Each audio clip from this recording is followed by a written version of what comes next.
भगवान की दया हुआ है ये बाहर आज तक ये आवाज बाहर निकाले तो मार रहे, इनके ऊपर डकैती का इल्जाम लगा रहे, इतने ऊपर FIR है। आज अब ये पूरे FIR पहले बाहर जाना चाहिए, निकलना चाहिए, सबके ऊपर के FIR निकलना चाहिए। ये अगर आप शुरू करें तो बोलो, कमिश्नर ऑफिस के सामने धरने पे बैठे మీరు తీసుకోండి, నన్ను పిలవండి, డేట్ నిర్ణయం చేసుకోండి, ఇది ఈసారి తాడోపేడ తెలుసుకోండి, తాడోపేడ పోవాలి। లాస్ట్ 2 years బ్యాక్ ఇక్కడనే రిపోర్టింగ్ చేసిన, అప్పుడు ఎక్కించినప్పుడు మళ్ళీ ఇక్కడనే చూడాలి నిన్నే ఈ అబ్బాయి వీళ్ళ టీం పైనే వెహికల్ ఎక్కిచ్చేసింది।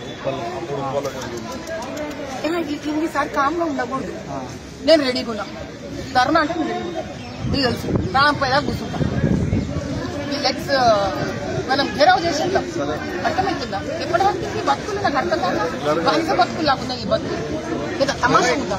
ఇప్పుడు ఎవడు గన్నులు ఇచ్చేస్తాడు, ఎవడు బుల్లెట్ కొట్టేస్తాడు,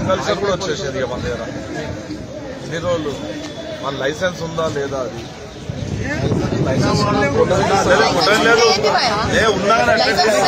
నీ షోకు తీర్చుకో, మనుషుల మీద ఉండడానికి కాదు, దీన్ని ఇక్కడ వదిలి వేడి ఇప్పుడు